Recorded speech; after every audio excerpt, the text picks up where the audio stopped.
如果真是他做的呢？朕以为你会去查封长春宫，这是个绝好的机会。弑君这个罪名足以让皇后母子万劫不复。这就是父皇中毒的理由。这样的理由还不够吗？简直是胡闹！这是我来得及时，要是我迟一步，或者路上遇到什么事耽搁，父皇打算怎么办？其实朕并没有中毒。陈海一呆，差点吓得心跳骤停。原来皇上没中毒呀？那刚才演的这么逼真。皇帝陛下这是玩了一出将计就计，还是想先发制人？青皇妹妹听到皇上出了事，急急忙忙就赶了过来，生怕来晚一步听到什么不好的消息，没想到却是皇上。朕也不是故意的，朕只是突然间灵光一闪，想到了这个主意，也不算是将计就计，先发制人倒是比较合理。反正就算朕不装，皇后迟早也会动手的。朕这是提前把隐患扼杀在萌芽状态。楚清皇沉默不语，皇后确实不会眼睁睁看着楚卫旁落。今日宫宴上，宣王妃有喜一事，就是他试探皇帝的一个手段。皇后想等东陵、蜀国两国贵客离开之后再行动，但不至于现在就动手。外面忽然传来一阵急促的脚步声。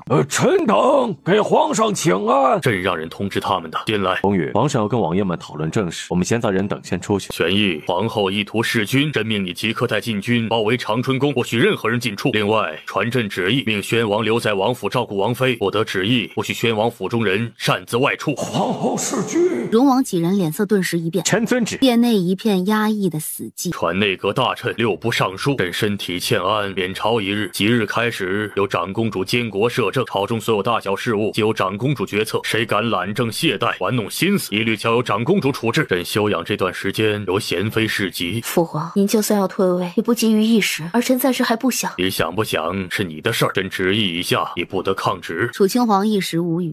陈公公，父皇身体抱恙，这2天你好好照看着。本宫会安排2个人过来，所有呈给父皇的膳食茶水都必须有专人验毒，不可疏忽大意。长公主殿下放心，老奴一定万分谨慎。御膳房和4茶房那边，本宫会派人盯着，所有经手伺候父皇的宫人，本宫也会命人格外留意。你稍后去警告一下，任何人胆敢在这个时候做什么不该做的事情，本宫一定会让他后悔来到这个世上。是，老奴一定照办。父皇可有什么需要补充的？秦皇，朕身体抱恙，正是你的机会，你可以睁一只眼闭一只眼。父皇是西岐皇族唯一对儿臣好的人，儿臣不会让您心寒。父皇放心，除了让您能安享晚年之外，儿臣还会让西岐越来越好。在您有生之年，一定能看到西岐强盛，说不准儿臣还能把西岐疆土也扩大一些。当然，儿臣是个爱好和平的人，疆土扩不扩大，暂时也不好说。您别抱太大希望。征战天下并不是朕愿意看到的，所以这方面确实没什么想法。你能让国库充裕一些，百姓的日子过得好一些，军队强大一些，没有外敌来犯，不必再看其他强国的脸色，朕也就心满意足了。儿臣会做到。有没有去长春宫查查？福英已经查到了消息，皇后今晚送燕窝是想最后一次探皇上口风，并未存着其他心思。今晚的燕窝粥里没毒，但皇后已经有了对皇上下毒的计划，慢性毒，有致幻效果，不会一次发作，和计划无阻碍，会在登基大典之前完成。楚清皇心里清楚，皇后所用的计划其实是历年来后宫最常用的手段，区别只在于有人能成功，有人却万劫不复。陈梅想了片刻，他忽然开口：刘涛这本书讲了很多方面的东西，除了军事谋略之外，还有帝王用人之术，权力制衡，尔虞我诈，阴谋阳谋，君子小人，为君为将者性情修养，行事作风，各方面皆囊括之内。你初时领悟起来可能会觉得困难，但定要勿急勿躁，不利于开口求问。属下谨记。今晚回去，本宫再给你讲讲以后需要注意的东西。吃得苦中苦，方为人上人。本宫相信你会越来越棒。没想到皇上会在这个时候玩这么一出。宫宴上，宣王妃有喜一事可是大大提升了皇后一党的士气。晚上皇帝就唱了这么一出，一盆冷水浇下来，瞬间浇了皇后和宣王夫妇一个透心凉。他想跟父王学什么？哦，他也想早早退位，出去游山玩水。楚清皇了一声。父王跟他的想法可不一样。父王并不是单纯的想游山玩水，而是想时时刻刻跟母亲待在一块儿，想在剩下的几十年里跟母亲好好过日子，不想被朝政占据太多时间。游山玩水只是让2个人的日子过得更惬意一些而已。西岐皇帝难不成要丢下宫里众嫔妃独自出去游玩，顺便好好体会一把孤家寡人的滋味？他也有了带出去的人选，贤妃无儿无女，可以陪他一起。行吧，反正皇帝陛下提前退位也没什么坏处。白浪费我一颗解毒丸，皇帝陛下太讨厌了。你的解毒丸哪来的？楚公子给的，就给了3颗，是留着以防万一用。楚灵川已经回去了东陵，解毒丹用1颗少1颗，可珍贵了。等以后有有机会寻到合适的药材，让灵川多做一些给你。殿下说的轻巧，研制解毒丹所需药材极为珍稀昂贵，有银子都不一定买得到呢，需要花费大量的时间和精力去寻找。其中雪莲尤为难得，开在极寒之地，有时好几年都不一定能寻到一株合适的。小雨儿，你话这么多。红雨脖子一缩，顿时闭嘴。晚上早点休息，别熬得太晚了。楚清皇嗯了一声，这位荣战目光落在福仓脸上。算了，你们的事情我也不爱。说罢，摆摆手，转身离开。早点休息吧。看到欲言又止的少年，怎么？殿下是不是应该先去给师傅师娘请个安？他没拜过师，不知道别人家的师傅是不是需要晨昏定息。今日拜师敬茶时，荣玉也没给他立规矩，他着实不太清楚需要遵守什么。不用，时辰已经不早了，父王大概并不喜欢你这个时候去打扰他。你若当真心存敬意，只需用最短的时间完成他给你的任务，别让他觉得你是一块不可雕的朽木就成。是。自去洗漱一番，然后把父王给你的书拿过来，本宫给你讲讲。是。太公曰：渊生而水流，水流而鱼生之，情义。君子情同而亲和，亲和而事生之，情义。言语应对者，情之事矣。今臣言至，情不讳，君其恶之乎？这段意思你能否看懂？渊源深远，河水才能长流不息，河水畅流，鱼类才能生长繁衍。君子志趣相投，情义相投，就会亲密合作，共同筹谋事业。君子之悦也可用于君臣之间，君臣信任，相互器重，君臣之谊就能长久。夫妻之间亦如是，认知、眼界、格局、追求相同，夫妻之情可以长久。若一方依附于另外一方，或志趣不投，或唯唯诺诺，最终都会走至离散。福仓沉默细思，主子是在跟他解释为何一定要拜师学艺的原因。还有这段讲的是帝王用人之术，君王收罗人才，就如钓鱼的鱼饵，对待不同的鱼要用不同的饵，小才、中才、大才要授予不同的职位官爵，才能让对方心甘情愿臣服。这句说的是君子心胸，仁德之人能够接受正直的劝谏。这句话用在君王身上最合适。若君王无德，心胸狭窄，听不得逆耳忠言，朝堂上便没有忠臣的容身之地，必将奸臣当道，小人横行。还有这段，福仓也是运气好，不然呢？不然他们的相处模式跟我们当年何其相似，我都忍不住怀疑，冥冥之中上苍是否早已安排好了这一切？几乎如出一辙的经历，趁人连反对都没了理由。如果没有这个原因，你会反对吗？若暖儿坚持，反对应该也没什么用。我没什么别的要求，只要他一生顺遂无忧就足够了。我也是这么想的，我们俩的认知眼界应该算是旗鼓相当吧。我不如你呀。是我不如你，妾身手无缚鸡之力。认知和眼界的高低跟武功毫无关系。在此间事了，我们要不要回东林一趟？浩儿登基之后忙于政务，无心后宫，早已过了而立之年，却至今连选秀都没有过。大臣们的折子都怕是要堆成山了。确实不像话。丈儿也是，这一个个的怎么都不像你。荣玉那会儿20岁出头，就把他抢到了王府，两个儿子被荣玉教导的文治武略皆是一流，可在感情上却一点都没遗传到他的特色。要不把荣战找来问问？算了，让他休息吧，别大半夜的吵得他睡不好觉。本宫还记得你初次去长公主府那晚说过的话。你说荣王府会效忠皇帝，有玄义，这句话你该好好记着。臣记得。本宫任人唯贤，不管是王府亲族、世家大臣、嫡子庶子、贵族寒门，只要是可用的、能用，本宫都不介意提拔。哪怕荣王府父子皆在朝，女长禁军，楚玄策做文臣，甚至是你那个不成器的弟弟，若能挣到军衔，让荣王府一府独大，本宫都不在乎。但本宫的脾气你清楚，历朝历代的皇帝，没有谁会如此直言不讳地跟臣子说这些话。讳莫如深，立心难测，才是一个君王应该给臣子留下的印象。可楚清皇偏偏不走寻常路。吏部尚书是灵王的人，大皇兄掌管吏部，暂时没做什么不该做的事情，本宫不会动吏部。荣王府也是，不管权势多大，是低调还是张扬，只要不做不该做的事情，哪怕权倾朝野，本宫也会保你们安然无事。身为皇族世子，应该不需要本宫提醒你什么是该做，什么是不该做吧？臣知道。他说的这些不是为了警告他，而是给他吃下一颗定心丸。父皇养病期间，这些折子可以继续送到御前宫。他身体略有不适，但不妨碍批阅奏折。宫人们低头应是。你过来。奴才参见长公主殿下。本宫不是要杀你，不必吓成这样。你叫什么名字？奴才元宝。你去替本宫传个话，让朝中3品以上文臣武将明日一早接到勤政殿议事，不必来得太早，辰时之前抵达即可。谁若不来，本宫会带人去抄家。是，奴才人微言轻，大人们要是不信奴才的话。这是本宫令牌，你暂且拿去用，表现得好点儿，以后就跟在本宫身边做事。是。臣离开封地10日已久，臣不在，只怕他们冲动之下会做出不理智的事情。做出不理智的事情，镇北王要是不说，本宫差点忘了这一茬。说着，直接命人把麒麟叫过来。镇北王心头划过不祥的预感。殿下召见臣。麒麟，即日开始，你接管缅北封地上的兵权。明日从银甲军中挑选3000人马，随你一起前往缅北封地。长公主殿下，这是父皇的意思。之前父皇就说过，要对缅北封地的兵力做一番调整。镇北王没忘记吧？调整不代表直接罢免臣的权利。这份名册你要不要看看？镇北王御下不严，放任麾下将领霸占农耕之地，欺压当地百姓，割截粮商，哄抬粮价，致使百姓苦不堪言，诉求无门。这份名册上记载的都是罪大恶极之徒。要不要本宫把名字念给你听听？长公主殿下为了对付我，不惜污蔑构陷。是不是污蔑构陷？镇北王心里清楚，本宫心里也明白。你以为你留在京里这段时间，本宫什么都没做，还是以为父皇只是想把你留下来叙旧？麒麟，挑选好合适的人手之后，你尽快带人赶往缅北，把该处理的人处理，还缅北一带百姓安居之地。是，臣可否带着沈憧憬一起去？官商勾结，将领可以按照军中规矩处置，奸商则会由会打算盘的沈公子对付。等把他们吃下去的不义之财全部吐出来，归还给百姓之后，再治罪也不迟。准了。谢殿下。麒麟把名册揣进怀里，正要转身离开，一个卑贱的庶子，连给我提鞋都不配，有资格做藩王？靠着一张以色示人的脸，就想一飞冲天？麒麟真是不要脸到把软饭都吃出了精髓了。多谢夸奖，我会再接再厉。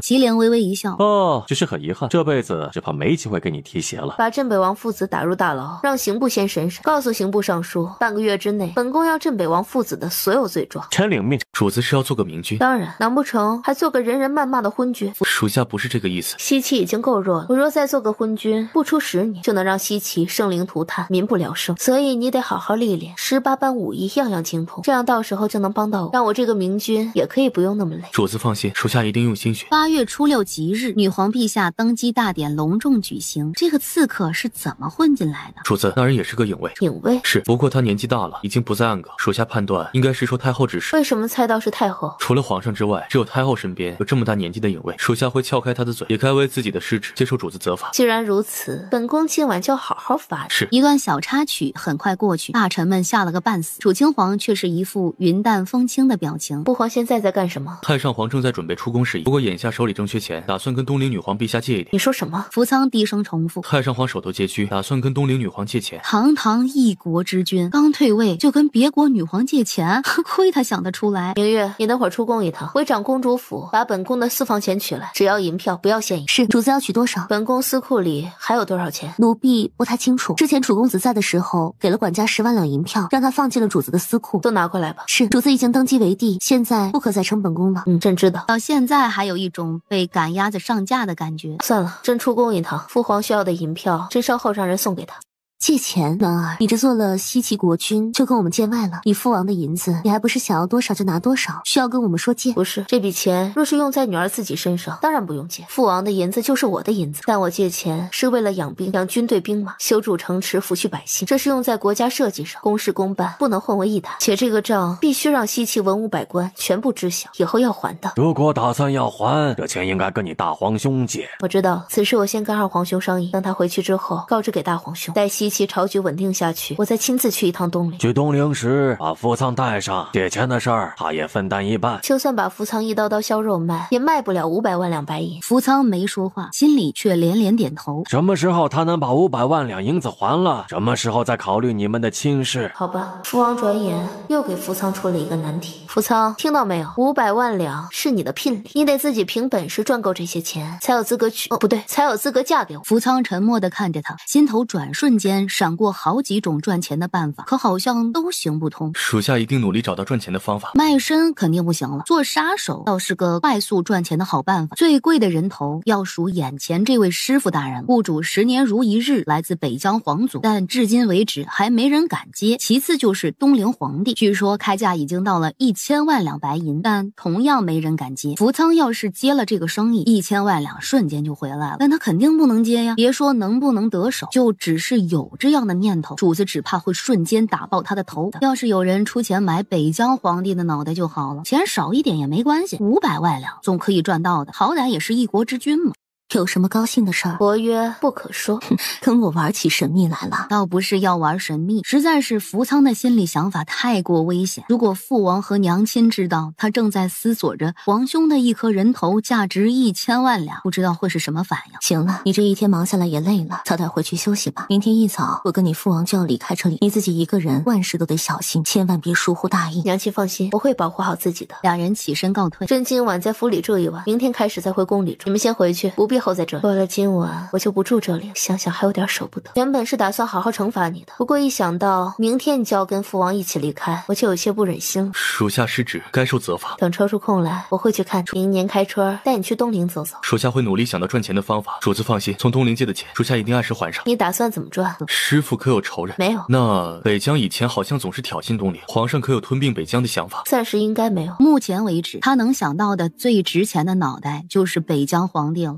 燕国能拿出500万两吗？他既然是燕国王子，那想办法找回自己的身份，然后从燕国国库里拿钱，应当也是不错的办法。应该不能。燕国疆土很小，常年依附北疆，就是北疆的一个臣属国，国库里哪来那么多银子呢？况且他其实并不想恢复什么王子的身份，维持现状挺好。陛下，4位侍军正候在外面，让他们进来。小的参见女皇陛下，陛下万岁万岁万万岁！这么晚了，你们在干什么？麒麟不是应该在军营吗？回禀陛下，臣已经把人手全部挑选妥当，皆是骁勇善战、能独当一面的军中好手。今晚特来参见陛下，顺便在临行前讨一个名分。名分？你想要什么名分？历代新帝登基，先册封的都是前邸旧人，就算只是封个昭仪，总归也算是个名分，不是？臣是男子，自然不能跟女子相提并论。陛下看着封吧。我也要名分。你想要什么名分？我要做皇夫。西岐还没出过女皇，朕需要时间思索一下，想想后宫男子应该赐什么封号较为妥当。属下想到如何赚到500万两银子了。哦，什么办法？他们几个的人头加起来应该能值500万两。属下稍后去问问，他外面有没有人出钱买他们的人头。若是有，属下就接了这生意。父丧，你故意的？什么500万？有人要买我们的人头？500万？我们几个的人头可不值这么多呀。谁说的？我堂堂禹王嫡子，不值区区500万两，你看不起谁呢？好吧，我们3个不值这么多钱，但小雨儿的命很金贵，害一个人的脑袋就能抵500万两，不需要我们几个凑数。你们几个若是闲着无聊，可以出去找人打一架，不必来这里贫嘴。朕乏了，都归安吧。唉，臣明日就要走了，所以才过来给陛下请个安。没想到陛下如此不耐烦。福仓也是明天走，所以能不能让我们安安静静的待一会儿？福仓果然是独宠，其他人都是捡来的。4个聒噪的人终于离开。福仓，准备衣裳，今晚你侍御。往常虽亲密无间，但侍御的都是明月和锦兰，福仓只会躲在角落里守着，确保主子沐浴时的人身安危。是由着福仓给他擦拭身子，非礼勿视，他始终不敢越雷池一步。属下抱主子回去。看起来倒是本宫要侍寝一样。福仓脸色微红，属下不敢。属下以后不在主子身边，主子一定要让扶风、傅颖4人时刻待在身边。主子若有任务需要他们完成，就让扶风去暗阁里，另外挑人去做，不必他们亲自去。这4人是暗阁年轻一代中身手最好的，有他们在，属下也能放心些。福仓，你都快变得老妈子，别把我想成手无缚鸡之力的弱女子。你去洗个澡，今晚早点休息，把头发好好洗洗，我有东西要送给你。主子不可，身体发肤受之父母。你倒是懂得不少。那你有没有听过结发为夫妻？头发你随身带着，就当是本宫给你的承诺。以后3年之内，每每忍不住胡思乱想时，就把这个拿出来看一看。福仓跪坐起身，看着眼前打成结的头发，没来由的有些心虚。他想到自己前些日子夜间偷偷摸摸的举动，主子一定是看在了眼里，却没揭穿他。今晚甚至送了这么贵重的礼物给他，福仓一时只觉得羞愧。在想什么？没想什么。不知突然间哪来的胆子，竟破天荒的执起了他的手，放在唇边亲了亲。属下一定早点回到主子身边。两国路途遥远，往返一趟耗费时日太长，不然本王可以天天来妹妹家里骚扰，顺便交流一下治军心得。战王不用惆怅，过完年开春，女皇陛下会去东陵，到时又可以见面了。见面固然好，可每次分开又难免让人觉得伤感。难不成因为不想面对分别时的伤感，以后就不用再见面了？我倒不是这个意思，就是觉得妹妹长途跋涉也怪辛苦。人活在世上就没有不辛苦，若走一点路都觉得辛苦，那么偌大的江山、繁重的政务、没完没了的阴谋诡计，岂不是更苦不堪言？妹妹说的对，是我狭隘了。战王不是狭隘，只是对妹妹一片疼爱之心罢了。不过若能促成东陵和西岐2国勇士交好，那么辛苦一点也值得。毕竟在其位谋其政，如今女皇陛下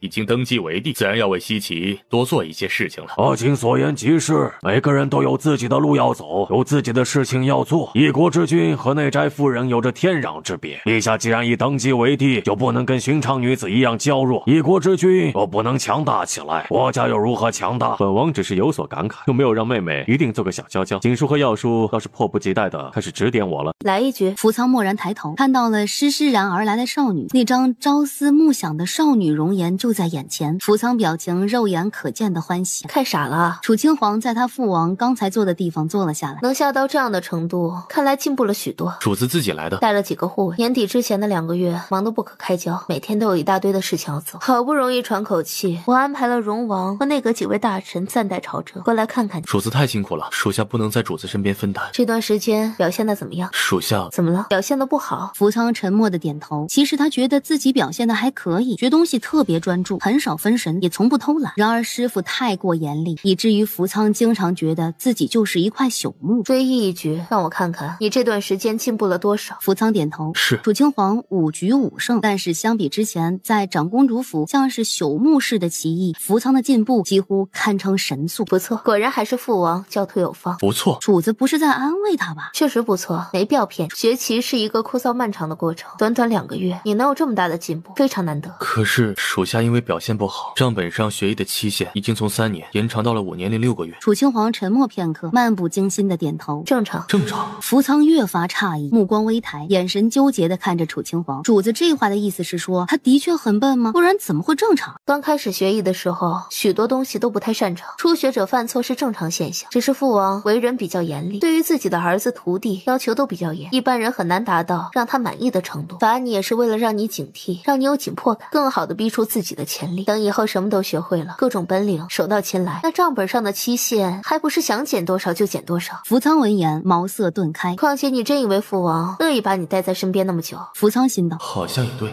2个时辰到了，起来吧。扶桑沉默地站起身，心头暖暖的。他猜测主子是知道他被罚跪，所以才过来陪他下棋打发时间的。虽然父王要求比较高，但是一般他愿意指点的都是天赋不错，所以你不必妄自菲薄。我看上的人怎么可能是朽木？属下不在主子身边，主子会不会觉得不习惯？你是想问我有没有想你？属下不敢放肆。确实不太习惯，听不到小影卫的心声，感觉少了很多乐趣。所以你要早点学成归来。这一句比蜜糖还甜，扶桑肺腑瞬间被填满，甜丝丝，暖洋洋的。属下每天晚上都会想念主子。楚清皇点头，语调听着不若往常冷情淡漠，却有着独属于他自己的霸道。想我是你的本，要是不想的话，就该打了。扶桑微愕，随即表情温软，整个人都放松了下来。不知是怎么回事，明明也不是什么多甜的言语，更不是哄人的话，可他听了就是觉得无比的安心。走吧，去见见父王和娘亲，顺便确定一下去东陵的行程。扶桑这段时间没有不听话吧？他可听话了，我就从来没见过这么乖的孩子，各方面表现的都很不错，学得认真勤奋，乖巧又听话。李父王对他还挺满意的。挺满意。心里忍不住反驳，师傅对他一点都不满意。师娘这句话一定是为了扳女儿的心，女儿选择的人怎么可能有错？扶桑绝对是一块可雕的朽木。扶桑无语，是一块璞玉，在父王心里，他只能算是一块可雕的朽木，所以还请父王用心雕琢，不必顾忌女儿，该打就打，该怎么罚就怎么罚。荣誉脸眸喝茶，不置可否。官人准备了晚膳，你们先去休息一会儿，稍后让人把膳食给你们送过去。3日之后启程去东陵。我跟扶桑先走，快马加鞭，早些赶到东陵。见过皇兄之后再住上几日，就得回西岐了。没问题啊，你现在是西岐一国之君，凡事自己做主就好，我们不会干涉太多。不过有什么需要帮忙的，倒是随时可以开口。多谢娘亲。说完话，他带着扶桑告退，回到自己原来的住处。你今晚要跟我一起睡吗？晚上一起睡。扶桑就这么一震，随即整个人都像是要飘了似的点头。几个月不见，你变化挺大，连迟疑都没有，直接点头。属下是不是太不懂矜持？的确有点。可是如果他矜持一下，主子会不会以为他不愿意呀？况且他眼瞅着师傅在师娘面前也不太矜持，都是有话直说的，从来没有拐弯抹角的时候。他觉得这种相处方式很让人舒服，不用猜来猜去，虽然他通常也猜不到主子的心思。主子，属下没法专心。为什么？主子一直盯着属下看，会让属下分心的。你的意思是让我出去？扶桑连忙摇头。那我不看你了，以后别再自称属下，也别再喊主子了。那属下应该喊一声师姐听听。师姐，不错，以后就这么喊吧。师姐好像有点别扭啊，他觉得还是喊主子比较顺口。继续写，早点写完早点休息。扶桑应了声是。等扶桑抄完今天的功课已是亥时。这几个月下来，自己好像也有所进步，各方面都有所长进。看来我给你找的这个师傅当真是不错。属下愚钝，属下能不能亲近主子？楚清皇眯眼，你说什么？扶桑一凛，飞速的抢过一条被子盖好，声音闷闷的。属下什么也没说，主子听错了，属下该死。允许你亲亲本宫的玉手。主子的手生得真好看。我也觉得好看。主子哪儿都好看。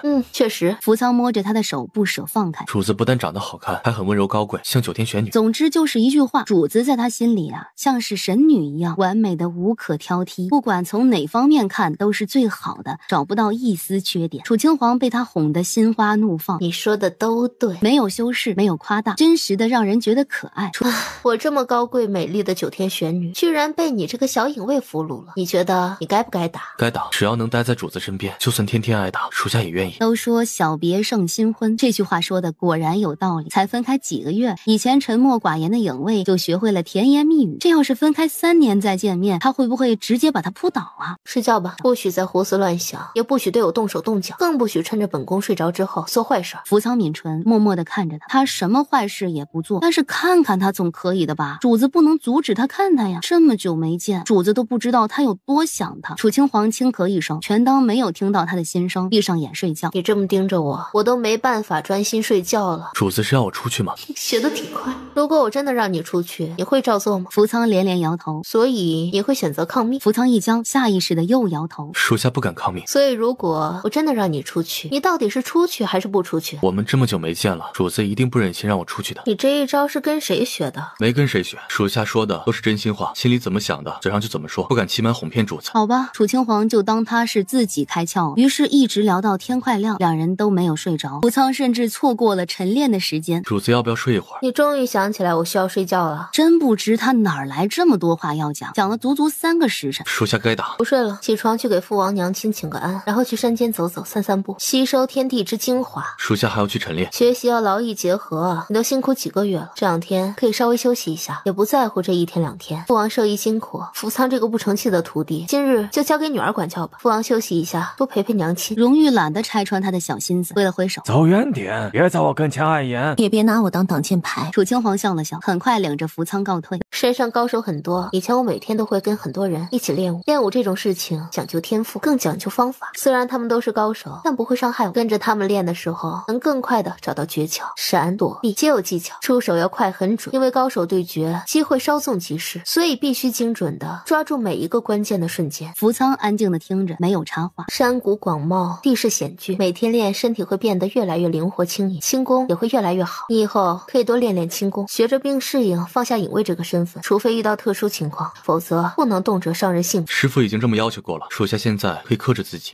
克制，但不能完全放弃，只是不到万不得已，不能轻易出手。是，你知道为什么吗？主子已经登基做了女皇，以后要面对的人很多，有敌人，有对手，也有一些既不是敌人，也不是对手，却不得不除的人，比如贪官污吏和奸商恶霸，甚至是一些城府极深的各方官商勾结的恶势力。对付这些人，不能单纯的动用武力，而是要跟他们斗智斗勇，用谋略对付他们。他作为女皇陛下身边的人，治理天下仅仅4个字而已，可真要认真治理，却是一个漫长且劳心劳力的过程。他需要替主子分担重任，让主子累的时候有个依靠，乏的时候能得到精心照顾，被人欺负的时候有人替他出气，贪官污吏横行的时候有人为他分忧。他要让自己变得强大起来，不仅仅是武力顶尖，而是真正的强大。他要做主子最坚硬的后盾，也要成为主子身边最厉害的人，让主子只看到他，眼里再也容不下别人。他要宠冠后宫，做主子心尖尖上的人。前些日子一直有大臣上奏折让我选秀，每天奏折不断，让人烦不胜烦。主子是怎么回复的？没理会，暂时先以朝政为重，要选拔学子，整顿朝纲，培养忠臣良将，没心思想那些风花雪月。福仓闻言蓦地松了口气。主子说的对，对在何处？主子是心怀天下之帝王，心里装的是家国天下，是苍生社稷，不是儿女情长。福仓一通马屁拍得自然流畅。等主子坐稳了江山，朝堂上都是主子的心腹谋臣、忠臣良将，西岐一天天变得强盛起来，再谈风花雪月也不迟。到时候他应该已经回到了主子身边，主子就可以跟他一起花前月下，他可以哄主子开心，还可以阻挡主子的烂桃花。我也是这么想，所以等你回去再说。到时候若真有品貌俱佳的俊秀少年，我们可以一起挑选，有适合的就塞进后宫。一起挑选。主子觉得适合的标准是什么？暂时还不好说，天下之大，总有几个不错的少年等着我去选。实在不行，就以你为标准，长得比你好，武功比你高，琴棋书画胜过你。若有这样的天赋少年，也许可以考虑收进后宫。以他为标准，福仓拧眉未语，心里却暗暗发誓，绝不能让这样的人出现。福仓暗搓搓地打着小算盘，殊不知楚清皇已经把他内心的想法听了个清清楚楚、明明白白。天公不作美，外面很快就会下雨，出去散步什么的肯定是不方便。你给我烹个茶。烹茶学过？是，山上有擅长烹茶的老师傅，教过几次。属下是想着学会了，以后回去就可以经常泡茶给主子喝，而且学习烹茶的过程也可以修身养性，不去身上的浮躁，让人心神宁静。不错，说的话越来越有水平了。是。吃主子调教有方。福仓，主子，你这张脸长得很合我胃口，性子也对我口味。福仓动作微顿，心头泛起甜蜜，只是一时不知道该如何回应，急促间只轻轻点头。楚清皇沈笑，没有再打扰他。主子品一下，那味道如何？楚清皇啜了一口，不错，有山间清泉的气息。这是取了山上最干净的泉水泡的。主子要是喜欢，我以后天天给主子泡茶。我让你出来拜师学艺，就是为了以后给我泡茶？不是，但是泡茶用不了多少时间，属下可以在主子休息的时候泡给主子喝。昨晚两人都是一夜未眠，下午天气不好，楚清皇索性补个眠，过来给师姐按按。福仓一愣，慢半拍才反应过来，恭顺的应了一声：“是师姐。”真乖，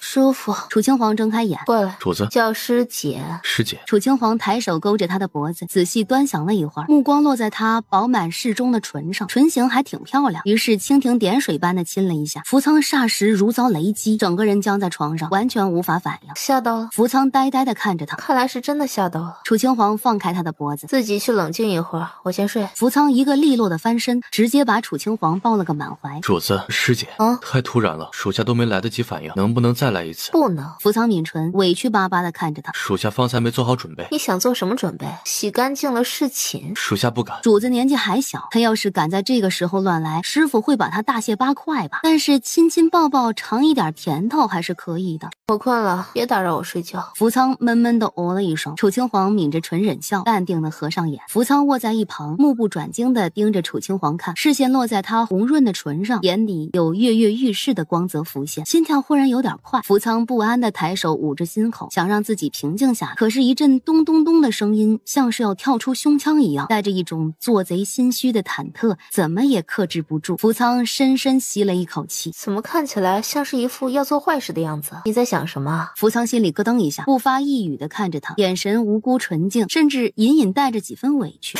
看起来像是被欺负了的小媳妇似的。主子就是欺负我了啊！居然敢顶嘴了？不敢。我怎么欺负你了？亲你一下不可以？主子可以多亲两下，亲一下不够。放肆！福仓沉默的抿唇，看了他一会儿，浑然一个被丢弃的小奶狗。亏得楚清皇是个清冷沉稳的性子，否则只怕会笑得捶床。他长这么大，从来就没见过一个男子可以这么可爱，可爱到让他忍不住生出了蹂躏的冲动。很快收回视线，淡定的合眼休息，看见主子闭着眼，像是睡着的样子，嘴角细不可察的抿了一下，目光落在莹润饱满的唇瓣上。福仓最终还是决定顺从内心的想法，心虚使他自欺欺人的闭上眼，学着楚清皇方才的动作，蜻蜓点水，稍触即离。得逞之后立即离开，睁开眼，下一瞬他对上一双漆黑平静的眸子，胆子这么小，居然也蠢蠢欲动的想干坏事，真是个纯情的小奶狗。小狼崽子今天尝到了甜头，以后胆子一定会越来越大，他绝对不能继续纵容，否则后果严重。但是此时他紧张的无所适从也是真的。于是楚清皇像是什么事都没有发生过一样，闭眼睡觉。没听到责难的福仓直接把楚清皇整个人揽进了怀里，闭上眼一起补眠。主子真美，比仙女还美。你见过仙女？没见过。那你怎么知道我比仙女还美？就是比仙女美。主子要是不相信，就让仙女下凡来跟您比比。果然是学会顶嘴了。属下不敢，属下只是在陈述事实。主子就是比仙女好看，就算主子打我骂我，也改变不了这个事实。福仓，你从实招来。是。除了我父王之外，你是不是还拜了别的师傅？属下不敢，一日为师，终身为父。师傅健在，徒弟另拜师傅，是为不忠不孝，当受唾弃。听着倒是大义凛然。属下说的都是真心话，油嘴滑舌，都是主子纵容，属下才敢放肆。师姐是我心里最美的仙女。楚清皇深深怀疑福仓是被哪路神仙打通了任督二脉，这开窍以后的表现啊，着实让人有点吃不消了。好在他也挺乐意这样的改变，便由着他去了。2月初，楚清皇和福仓率先下山，带着几个护卫高手启程往东陵而去。繁华的都城近在眼前，看看皇兄的情报网如何，顺便了解一下皇兄这几年隐瞒的感情真相。这样是不是不太好？哪样不太好？皇上的感情有什么不好的？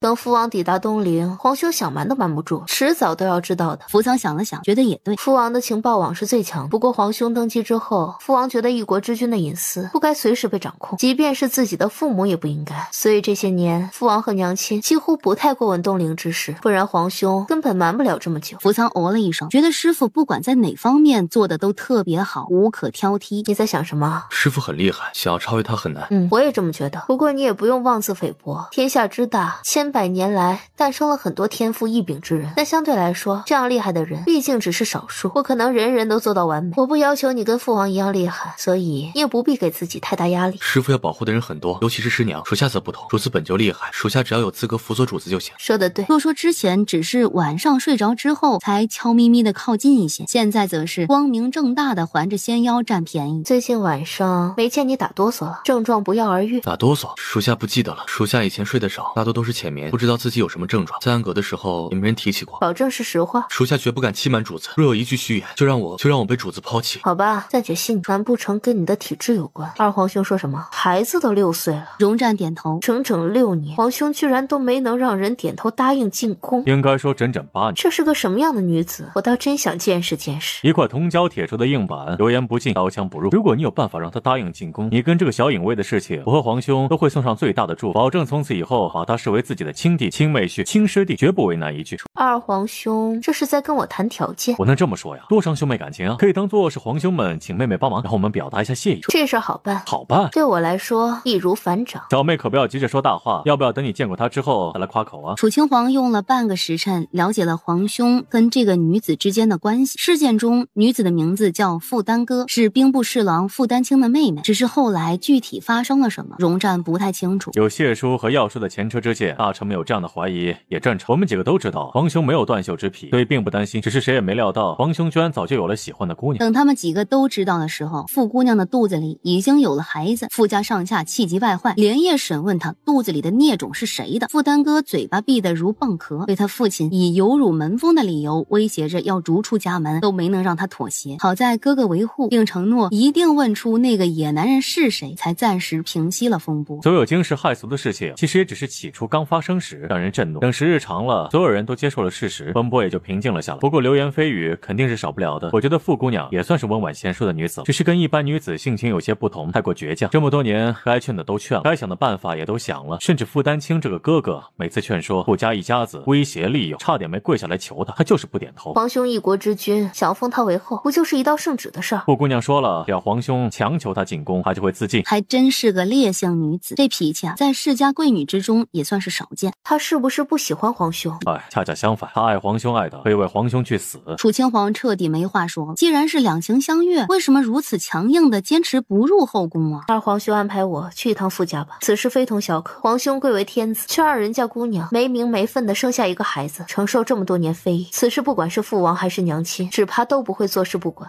若妹妹真有办法在父王抵达东陵之前解决此事，皇兄一定会感谢你一辈子。说什么傻话，都是一家人，那么见外做什么？于是楚清皇带着福仓先去了傅家。一般女客上门都是由傅夫人接待，妹妹直接说自己是傅姑娘好友就行了，有这块令牌她不敢多问的。楚清皇接过令牌，翻身下马，转头看向福仓：“你跟二哥一起在外面等我吧。”是。姑娘是丹哥的好友。楚清皇点头：“怎么看着面生啊？”没见过，自然面生。带我去见丹哥吧，我找他有点事情。傅夫人且留步，我自己过去就行。傅姑娘，你是？我叫楚清皇，来自西岐，今日刚到东陵。西岐？准确来说，我是西岐刚登基的女皇，此番来东陵是为了拜见义兄。你的义兄是皇上？楚清皇点头：“我在西岐登基之前，东陵摄政王和退位的女皇陛下曾去西岐，当着西岐君臣的面认了我做义女。你知道他们为什么认你做义女吗？”知道，因为他们有个女儿跟我脾气差不多，但是发生了一点意外。所以姑娘今天是来当说客来的？不是。傅姑娘可以给我泡杯茶吗？抱歉，是我招待不周，我这就去给姑娘准备。你叫什么名字？男孩没说话，沉默时几乎跟轩辕浩如出一辙。傅丹哥端着茶盏走过来：“喜儿，你去屋里读书。”6岁的小孩轻轻松松地端起桌子，一点都不吃力。他练过武。喜儿肩负重任，学识和武艺都不能落下。他的名字是皇兄起的。傅丹哥点头：“大名叫承喜。”这个名字起的，皇兄显然已经定了他做储君。看傅姑娘对喜儿的教导也很用心，为什么不愿意进宫为后呢？此事我有苦衷，不便为外人道。皇兄跟傅姑娘的事情，我不便干涉。此番前来，只是为了见见傅姑娘，以及跟傅姑娘聊几句。父王收了个徒弟，来东陵之前，我去过苍云山，也见识到了父王授意的严苛。之后我跟娘亲、跟义母聊了几句，他最近也要来东陵一趟，最多在3-5天，应该就会抵达东陵。在3-5天？自从皇上登基之后，义父义母就离开了帝都，不曾对皇上的事情过多干涉，包括他的婚事在内。但是皇上已经30好几了，他们二老至今不知道傅姑娘的存在，所以此番前来东陵是要督促皇兄婚事。男大当婚，女大当嫁，何况一国之君承担着社稷重任，子嗣问题不容任性。如果皇兄执意不肯听从，或者他跟你的事情被摄政王知道，他应该会受到摄政王家法惩治。家法？皇上已经是个成年人，那又如何？成年人，他的父王打不得他。皇上是天子，天天子也能打。历来之所以没人敢对天子不敬，是因为父亲归西，才轮到皇帝继位。但皇兄不同，摄政王和女皇主动退位，不代表他们管不了自己的儿子。二皇兄之前去过西岐，听说他从小受过摄政王的责罚，至今记忆犹新。如果傅姑娘跟皇兄一直这么僵持下去，皇兄受责是肉眼可见的事情。不信你可以等几天看看。他可以让喜儿认祖归宗。满朝文武若知道皇上已经有了子嗣，对选秀之事应该就不会逼得太紧。至于我，可以对外说孩子的母亲已经不在人世，这样摄政王就没有理由责难皇上了。傅姑娘把事情想得太简单了。我能不能问问傅姑娘为何执意不肯入宫？是担心皇兄以后3宫6院你不适应那样的环境？我不是不愿入宫，也不是担心后宫其他女子。那是为什么？楚清皇沉默地看着他，像是在听他的答案，而傅丹哥却好一会儿没说话，只是脸眸沉默着，脑海中不由自主地浮现梦中的一幕幕，那样的真实。傅丹哥从抽离的思绪中回过神来，我父亲已经做到了内阁大学士，虽然实权不如丞相和首辅，可是在文臣之中几乎已是最高品级。楚清皇闻言瞬间明白了他的隐忧，兄长又是皇上从小到大的伴读，跟其他几人一样，都深得皇上信任，如今也做到了兵部侍郎一职。皇权之下，以谢家和晋王府最为显赫，其次便是傅家和萧家。我若进宫为后，傅家一跃成为国舅府，地位会直逼谢家而去，成为名副其实的一人之下万人之上。所以傅姑娘是担心傅家太过显赫，从而招来忌惮。皇兄是圣明天子，你既然喜欢他，难道还不相信他？我不是不信皇上，他是不信自己的父亲和母亲。脑子里仿佛又浮现梦魇般的一幕，位高权重的国丈大人以权谋私，仗着自己女儿是宠冠后宫的皇后，贪污受贿巨额银两，纵容旗下官员门生霸占百姓田产，圈地私设马场。东窗事发之后，为了保住自己，逼迫女儿给皇上下毒。还有他的母亲，一次次在他面前所求无度，不是给自己索要封号，就是给长子争取升职。太过贪得无厌的结果，也是自己走向灭亡。只要他不进宫，不做皇后，这一切就不会发生，他的父亲和母亲就没有机会放纵自己的贪欲。楚清皇眉头微皱，梦魇，原来这才是问题症结所在。傅姑娘喜欢皇兄，喜欢不是因为他的身份，而是他是我见过的男子之中最圣明、睿智、大度的人。他的品行和胸襟让人望尘莫及。丹哥对他不只是喜欢，更有钦佩、仰慕。你心中有不安，有顾忌，完全可以跟皇兄坦诚，2个人解决，总比1个人憋在心里好。有些事情是没办法解决的，人的欲望无穷尽。刚才你说的这些，我可以转达给皇兄。随意吧。如果你能劝说皇上选几个女子入宫，让各个家族势力都能平衡。傅姑娘自己都做不到的事情，为何觉得我能做到？这些年，傅姑娘应该没少劝皇兄选秀吧？傅姑娘还是再考虑考虑吧。楚清皇站起身，打算告辞。也许很多事情只是你自己在钻牛角尖，你害怕发生的事情可能并不会发生。两情相悦在于心灵相通，但相处之道却在于坦诚。有困难可以共同去面对。如果连你眼中圣明睿智的一国之君都解决不了问题，那么这天下的男人也没几个能信得过。你要走了？傅姑娘不用送我。姑娘慢走。梦魇是结症所在，然而很明显，这个梦魇傅丹哥却是不曾在轩辕浩面前提起过的。如果他进宫成为皇后，最终真的会导致傅家走向毁灭，那也不是他的原因，而是傅大人贪欲太大所致。一个有贪欲的人会在成为国丈之后才开始贪吗？应该不会。走出傅家大门，福仓转瞬到了眼前。主子，等得着急了？有点。这么诚实。二哥呢？二师兄先走一步，说是在前面御道上等主子会合。二师兄叫得挺顺，怎么喊师姐就喊得别别扭扭的？主子是主子，跟二师兄不一样。有什么不一样？主子更亲密些。走吧，带你去见大师兄。妹妹收获怎么样呀？不能说没一点收获，至少知道了结症所在。当真？骗你做什么？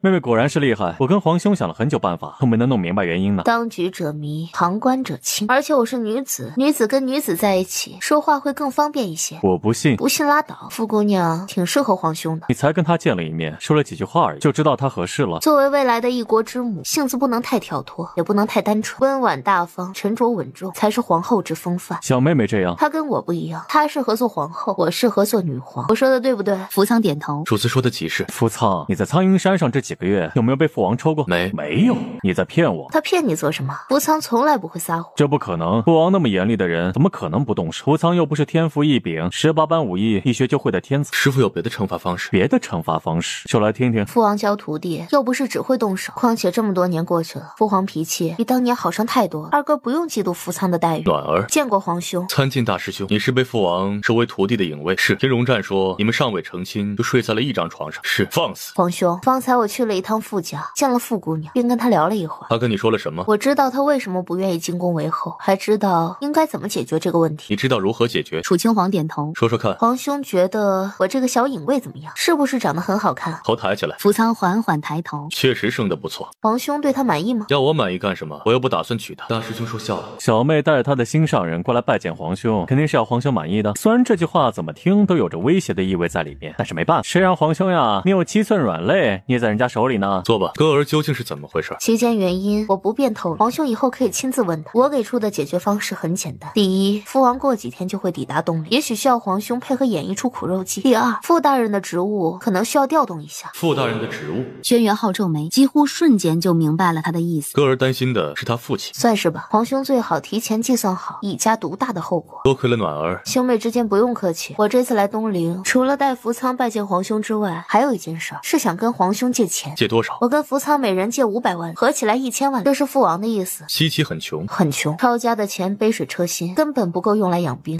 小妹可真是贴心小棉袄啊，拿自家的银子去给别国养兵，这是应该的。暖儿既然做了西岐女皇，也该为西岐百姓多做些君王该做的事儿。况且小妹是因为西岐公主才有了延续生命的机会，在位期间让西岐变得强大，就是给他们最好的谢礼。皇兄说的是呢。你身边这个影卫就500万两银子，还有偿还的本事，把它卖了也值不了这么多。福仓顿时羞愧，卖给我的话，500万两也不算多。不过它本来就是属于我的，所以倒也没办法谈买卖。皇兄放心，这笔钱以后肯定是福仓还。傅大师兄想要北疆皇帝的首级，我去取来，他的首级应该能值500万。一国之君的人头何止500万？你把它看得也太不值钱了。这个价格不是属下标的，标注的价格不代表实际的价格，而是出钱的人只能出到这么多。主子的意思是，北疆国库只能拿出1000万两。什么1000万两？刚才不是还说500万两吗？怎么转眼就涨到1000万了？有人出钱买我的命。皇兄的命居然只值1000万两？北疆这么穷吗？这是几年前的价格，但一直没人接。没人会蠢到冒这个险。福仓，你不会是想接这笔生意？福仓连忙摇头，没，他哪敢接这笔生意啊？吃了雄心豹子胆都不敢。谅你也不敢。